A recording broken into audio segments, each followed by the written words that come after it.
मी RTI कार्यकर्ता विनायक कुंडलिक माने आवाज लोकशाहीच्या या यूट्यूब चॅनलला जाहीर निवेदन करतो की मी दौंड शहरात भीमतळी शिक्षण संस्था आहे।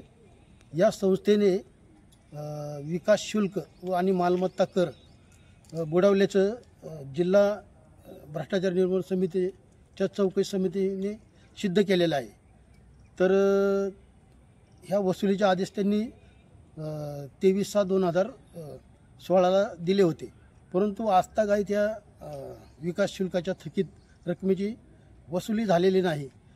या संदर्भात मी जवळजवळ 17 ते 18 वेळा माननीय विभागीय आयुक्त, जिल्हा प्रशासन, तुमचे तहसील कचेरी, दौंड नगर परिषद इथं आंदोलने केलेले आहेत, पण ह्या गेंड्याच्या कातडी परिधान केलेल्या प्रशासनाने माझ्या सदर मागणीची दखल घेतलेली नाही। त्यामुळे मी पुन्हा एकदा 28/1/2025 रोजी माननीय जिल्हाधिकारी कार्यालयाच्या उत्तरेकडील गेटसमोर डॉक्टर बाबासाहेब आंबेडकर उद्यानाच्या वॉल कंपाऊंडला बेमुदत उपोषण आणि धरणे आंदोलन करत आहे। तर ह्या संस्थेची जी थकबाकी आहे, तर आज अखेर व्याजासह जवळ तब्बल 60 लाखाच्या आसपास ती होत आहे। याबाबत मी आता विद्यमान मुख्य अधिकारी यांना वसुली करण्याबाबत पत्र दिलं, परंतु त्यांनी याबाबत टाळाटाळ चालवलेली आहे।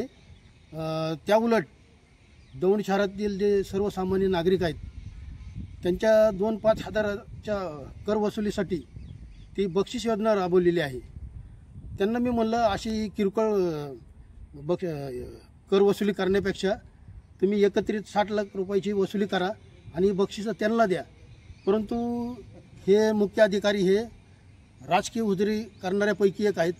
त्यांनी या संदर्भात कुठली वसुली केलेली नाही। त्याचबरोबर वीज वितरण कंपनीकडे रस्ते खोदायचे रक्कम आहे, परत आयडिया कंपनीकडे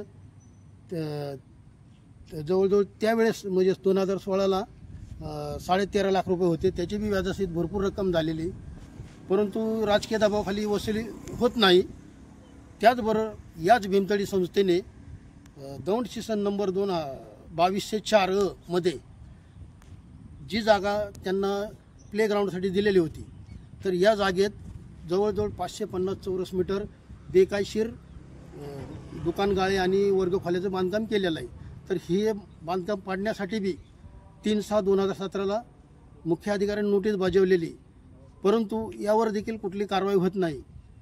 यासह इतर मागण्याबाबत मी 28/1/2024ला मान्य जिल्हाधिकारी कार्यालयासमोर बेमुदत धरणे आणि उपोषण हे करणार आहे।